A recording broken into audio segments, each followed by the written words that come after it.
Assalamualaikum warahmatullahi wabarakatuh. Apa kabar semuanya? Semoga sehat ya. Pada pertemuan kali ini kita akan membahas tentang destilasi. Apa itu destilasi? Sebelumnya kita sudah belajar absorpsi, tentang pemisahan. Nah, destilasi juga masih termasuk dalam proses pemisahan. Cuma apa ya bedanya destilasi? Destilasi itu sendiri adalah suatu metode pemisahan bahan kimia berdasarkan perbedaan kecepatan atau kemudahan menguap atau yang disebut juga dengan volatilitas suatu bahan. Jadi, metode pemisahannya itu berdasarkan perbedaan volatilitas suatu bahan. Nah, di dalam destilasi itu ada 3 istilah penting yang harus kita ketahui. Yang pertama, destilasinya sendiri. Nah, destilasi ini adalah prosesnya. Lalu yang kedua, itu ada destilat, dan yang ketiga ada residu. Apa bedanya destilat dengan residu? Bedanya adalah ketika destilat, dia komponen yang mau kita ambil. Dan nanti kan ada sisanya tuh. Nah, sisanya itu yang disebut dengan residu. Baik, selanjutnya itu ada prinsip destilasi. Apa itu prinsip destilasi? Jadi prinsip destilasi itu didasarkan pada perbedaan titik didih zat cair dalam suatu campuran sehingga senyawa memiliki titik didih yang rendah akan menguap terlebih dahulu dibanding komponen yang memiliki titik didih yang tinggi. Nah, kemudian si komponen yang titik didihnya rendah tersebut akan didinginkan dan mengembun atau berubah fase. Yang tadinya uap, fasenya gas akan berubah menjadi fasenya liquid yang akan menetes sebagai zat murni atau disebut dengan destilat. Nah, untuk lebih pahamnya kita tonton animasi destilasi berikut ini.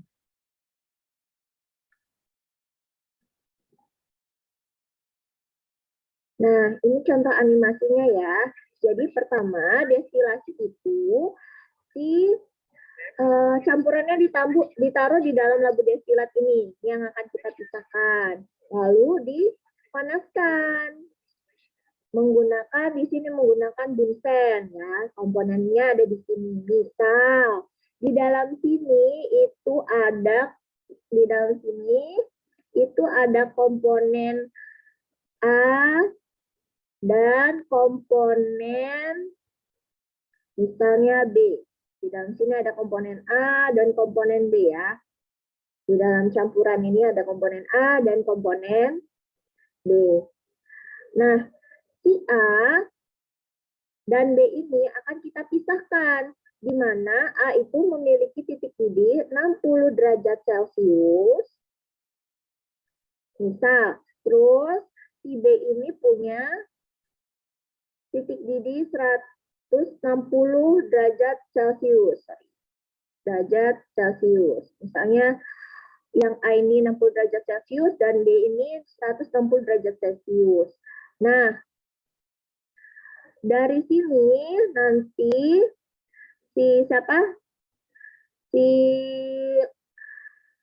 komponen A ketika dipanaskan suhunya akan naik kan, si campuran ini suhunya akan naik. Nah, ketika nanti si komponen ini atau campuran ini sudah berada di 60 derajat Celcius, di sini sudah tertera 60 derajat Celcius, di termometernya itu udah 60 derajat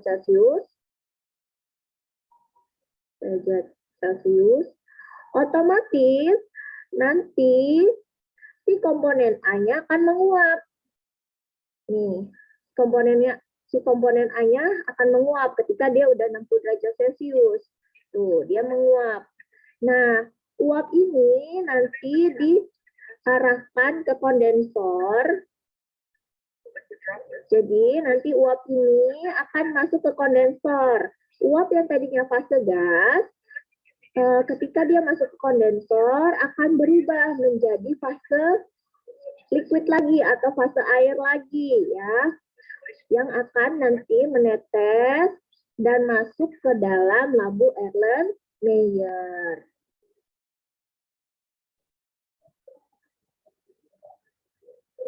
Oke. kita ulang lagi ya.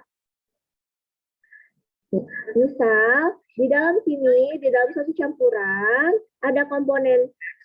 Di dalam satu campuran, itu ada komponen A dan komponen B. Di mana komponen A itu 60 derajat Celcius, titik didihnya, dan B itu 160 derajat Celcius. Nah, ketika nanti dipanaskan, kan mendidih tuh. Sudah di angka 60 derajat Celcius, maka nanti komponen A-nya akan menguap menjadi fase gas kan.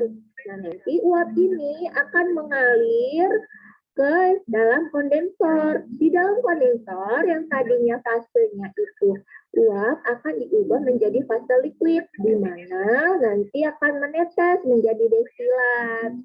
Nah, dalam hal ini adalah proses destilasi. Yang mana destilatnya? Destilatnya adalah komponen A yang berubah fase dari fase uap menjadi fase liquid yang ada di dalam air layer. Ini destilatnya. Dan residunya tetap berada di labu destilat. Berada di sini. Yang B-nya adalah residunya, yang A-nya adalah destilatnya. Oke. If the vapors are pure, they will have a constant temperature equal to the boiling point of the liquid vapor. Nah, tadi untuk mekanismenya semoga kalian paham ya untuk destilasi itu seperti apa. Nah, di dalam proses destilasi itu ada hukum yang harus kita tahu, yaitu hukum Raoult, di mana mudah atau tidaknya suatu zat menguap ditentukan berdasarkan tekanan uapnya atau P uap. P uap suatu zat murni ditentukan oleh suhu. Jadi tekanan uapnya itu tergantung berapa suhunya. Misal, P uap air pada suhu 24 derajat Celcius itu tekanannya 24 torr. Tapi ketika suhunya kita naikkan menjadi 100 derajat Celcius, tekanannya akan berubah menjadi 760 torr atau pada keadaan 1 atm. Nah, apabila zat larut ditambahkan ke dalam air, maka P uapnya akan menurun. Artinya dibutuhkan suhu atau temperatur yang lebih dari 100 derajat Celcius untuk mencapai tekanan uap 760 torr. Misal, suatu air itu tekanannya 760 torr. Kita tambahin namanya garam ke dalam larutan itu, jadi larutan gula kan. Nah, tekanannya itu berubah. Nah, solut tersebut akan menyebabkan penurunan tekanan uap dan kenaikan titik didih larut alaminya. Tekanannya akan turun, tapi titik didihnya larut murninya akan menjadi naik. Nah, untuk rumus hukum Raoult sendiri itu ada P sama dengan P0 dikali X, di mana P adalah tekanan uap larutan dan P0 adalah tekanan uap larut murni dan X merupakan fraksi mol solut. Nah, untuk P total sendiri atau tekanan total sendiri itu sama dengan P0A dikali XA ditambah P0B dikali XB, di mana XA dan XB tidak boleh lebih dari 1. Oke, selanjutnya saya akan menjelaskan untuk jenis-jenis destilasi. Yang pertama, ada destilasi sederhana. Nah, untuk dasar destilasi sederhana itu adalah perbedaan titik didih yang jauh. Salah satu komponennya bersifat volatil atau mudah menguap. Misal, tadi yang saya jelasin, di dalam satu campuran itu ada komponen A dan komponen B. Komponen A-nya 60 derajat Celcius dan komponen B-nya 160 derajat Celcius. Tentu jauh kan, perbedaannya 100 derajat Celcius. Nah, salah satunya bersifat volatil atau mudah menguap. Nah, selain itu perbedaan titik didih juga bukan didasarkan perbedaan titik didih aja, tapi perbedaan kevolatilan atau kemudahan substansi untuk menjadi gas.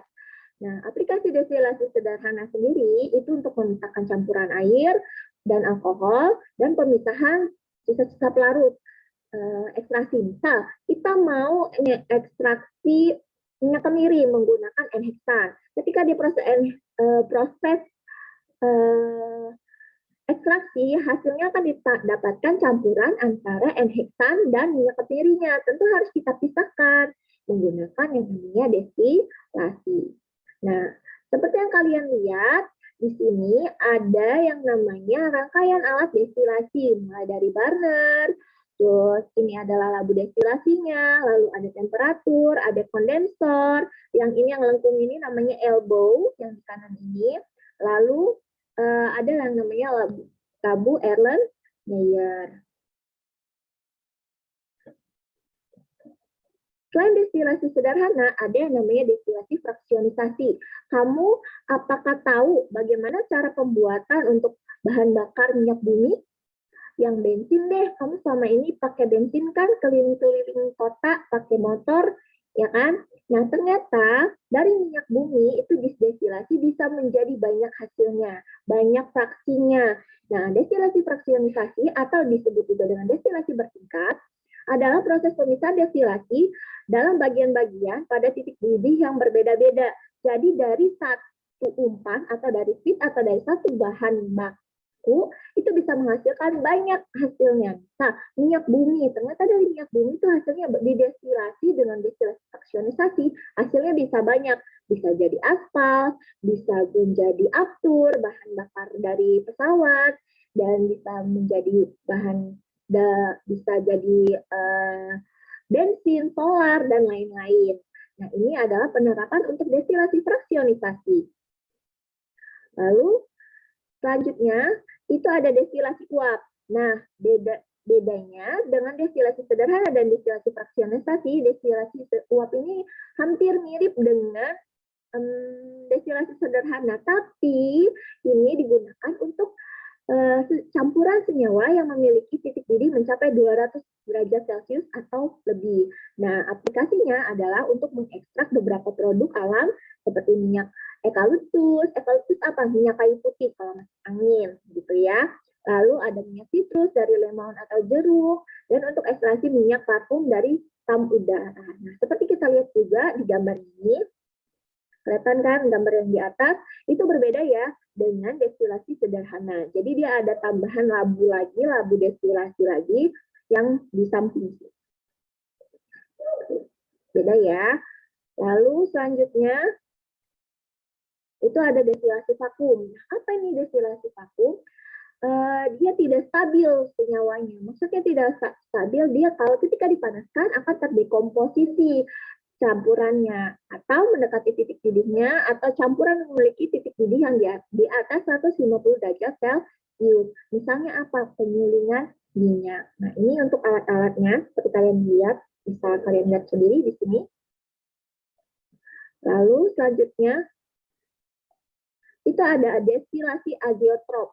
Apa itu destilasi azeotrop? Sebelum kita tahu apa itu destilasi azeotrop, kita harus tahu dulu azeotrop itu apa sih? Ternyata ada senyawa yang namanya azeotrop. Mana azeotrop adalah campuran dari dua atau lebih komponen yang memiliki titik didih yang konstan.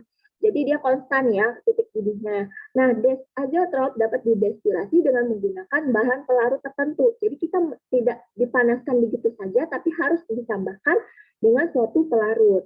Misalnya pemisahan air dari asam cuka dengan azeotrop butil asetat. Jadi kita mau misahin air dari campuran air dan asam cuka itu tidak bisa asal dipanaskan aja kayak destilasi sederhana, tapi harus ditambahkan dengan azeotrop butil asetat.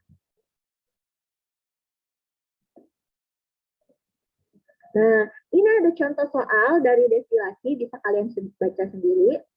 Ketika kalian ada soal seperti ini, itu kalian hal pertama yang kalian lakukan apa sih? Ada yang tahu? Ditulis dulu, diketahuinya, ditanyanya. Oke, kalau misalkan dia soal-soal sederhana, itu bisa ditulis diketahui, ditanyanya dulu terlebih dahulu. Tapi ketika contoh soal seperti ini, di proses industri itu kita gambar flow chart-nya dulu. Prosesnya seperti apa gitu ya. Oke.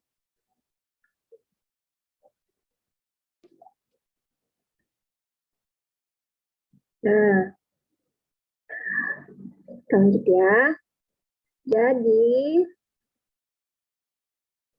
dari contoh soal yang seperti ini, sorry, kejauhan.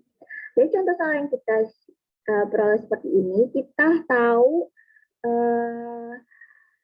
kita membuat diagram flow-nya seperti yang di bawah ini.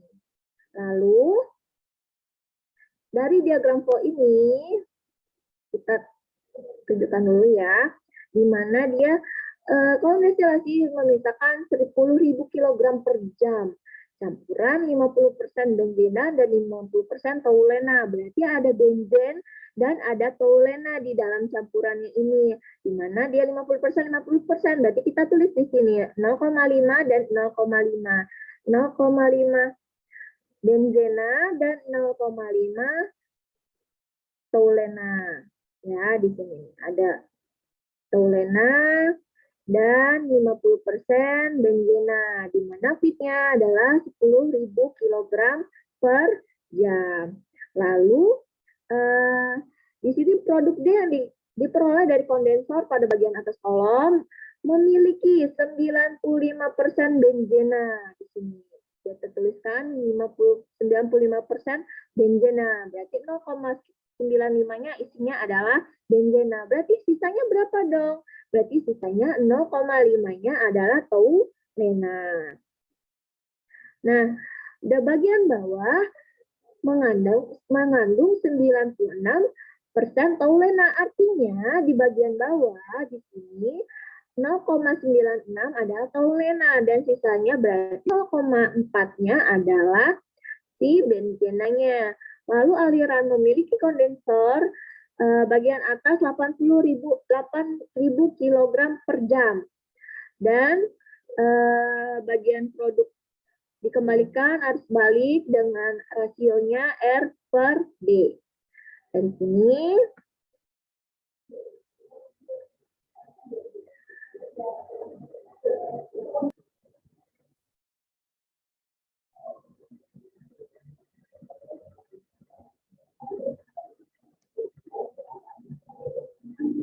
nah, dari sini kita bisa mencari dulu.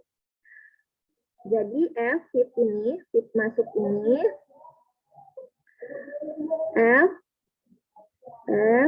sama dengan di mana aliran masuk itu harus dengan sama jumlahnya dengan yang keluar di bagian baik itu yang di atas maupun yang di bawah. Jadi D F sama dengan D plus W. Ini ya. Kalau kalian lihat nih. Jadi yang masuk sama dengan harus sama dengan yang keluar, di mana yang keluar yang D dan yang W. D dan W itu dia ada di angka 1000. Oke, ini aja deh. F-nya berapa tadi? 10.000. Ya, 10.000. 10.000, benar. 10.000 kilogram per jam. F-nya. Ini. Nah, belum diketahui kan D-nya berapa. Artinya kita tahu D plus W.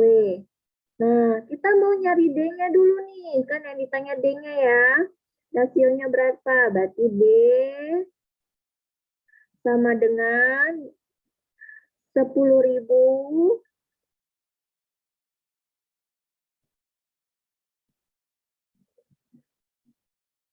dikurangin dengan W. Selanjutnya, kita mau nyari nih neraca komponen benzena. Jadi benzenanya yang kita cari ya. Benzenanya itu apa? Benzenanya itu kita carinya dengan F dikali 0,5 dikali 0,5 0,5 ini apa? Dia karena dia benzenanya di ketika fitnya tadi tempat masuknya adalah 0,5. Lalu di bagian atasnya, di bagian atas di sini benzennya berapa? Oh, 95%. Berarti D dikali 0,0,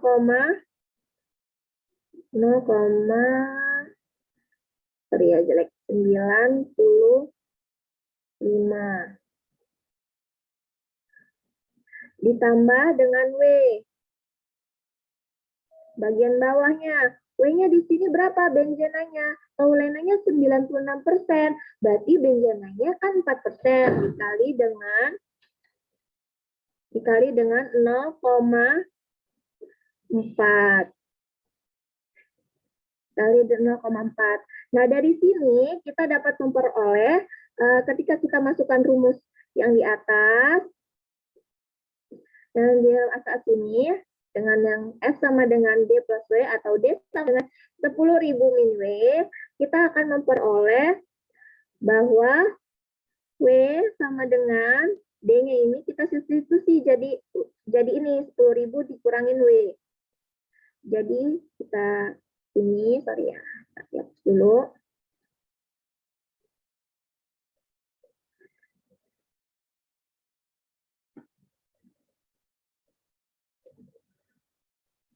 F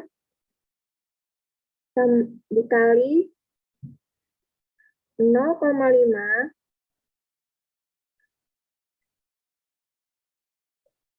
sama dengan D. D-nya ini kita ganti dengan ini ya, 10.000 dikurangin dengan W. Berarti 10.000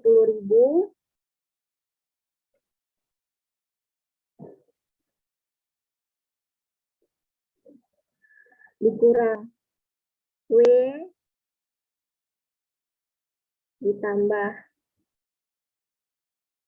W dikali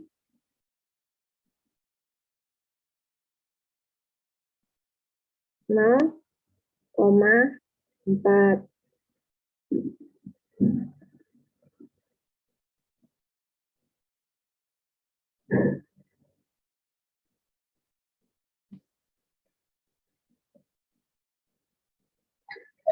Sorry, ini dikali 0,5.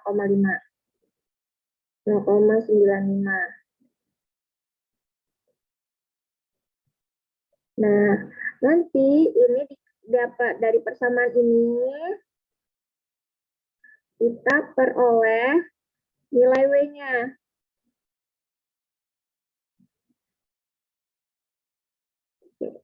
Satu-satu aja deh. Sorry.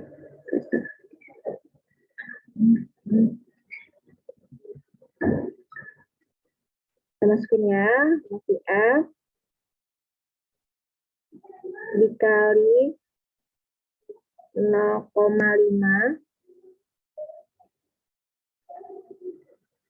sama dengan 10.000 dikali 0,5. Berapa berarti? 9.500 ya. Terus 0,95 dikali min W, berarti min 0,95 W ditambah W dikali 0,04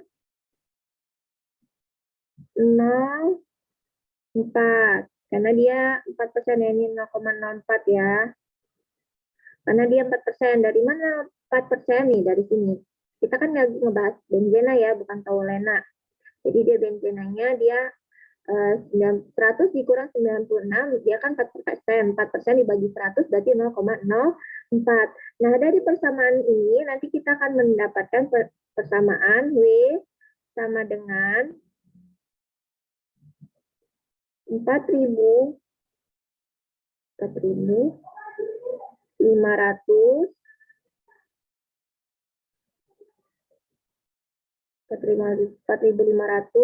dibagi dengan 0,91.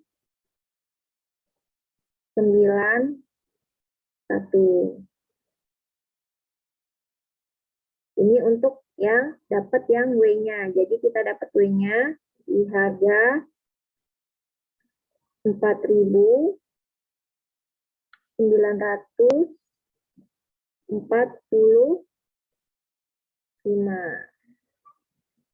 Nah, seperti ini ya. Nanti kita dapat D-nya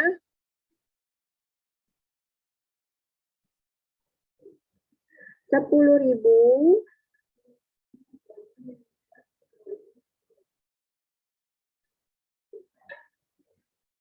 dikurangi 4.945.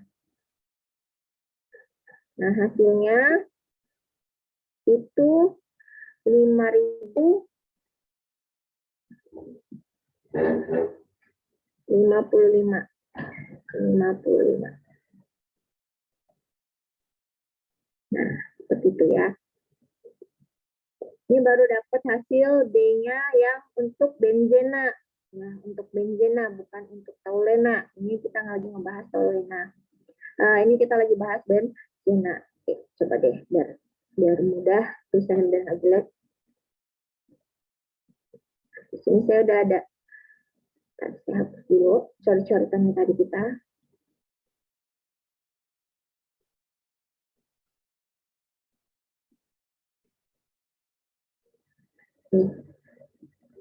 Ya.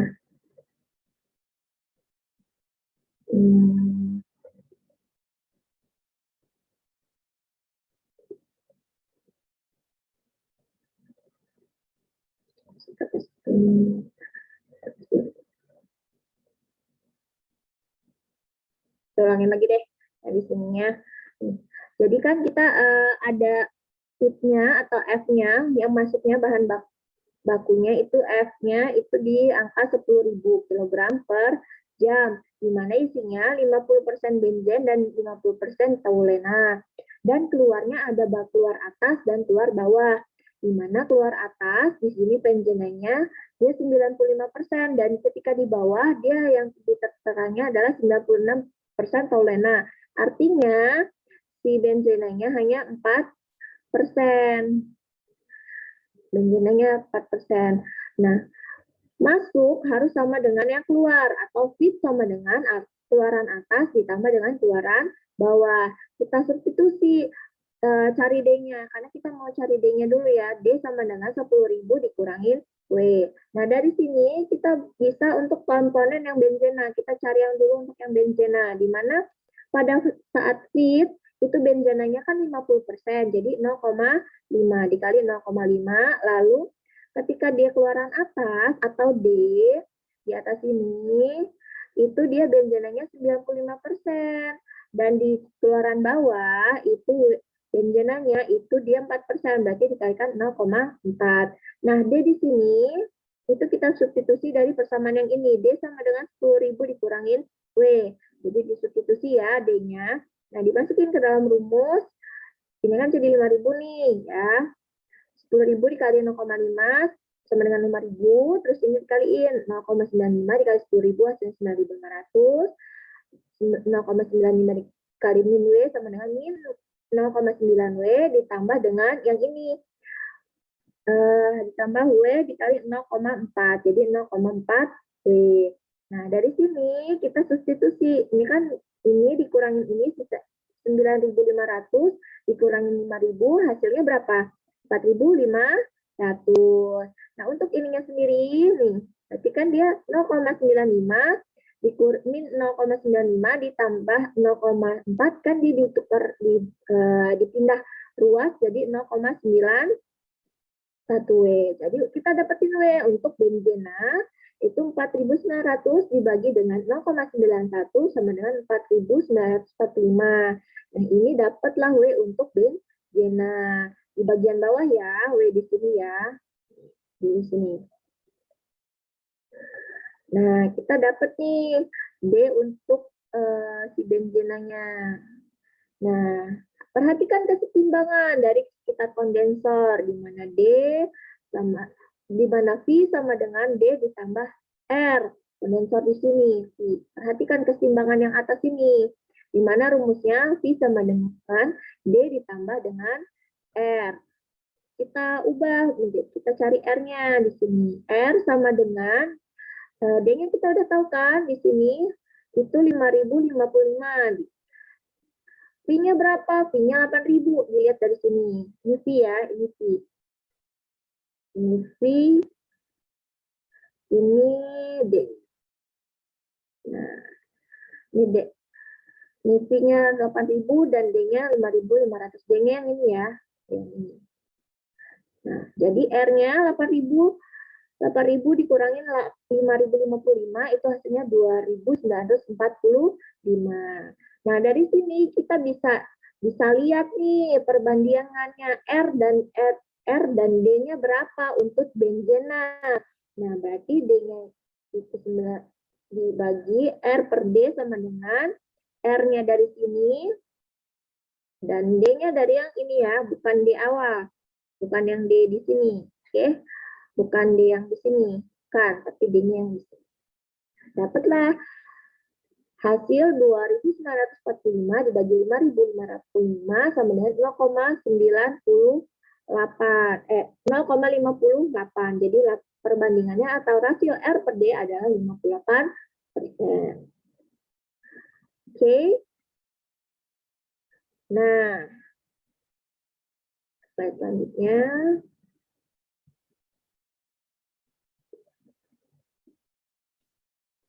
Oke, ternyata ada tugas.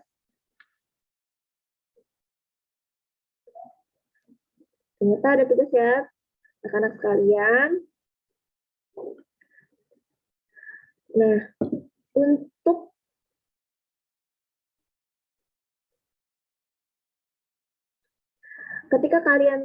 semoga kalian sudah paham tentang penjelasan destilasi tadi. Nah, untuk dia bisa lebih paham lagi, silakan scan tugas yang ada di barcode tersebut. Oke, dikirim. Silakan nanti dikirimkan.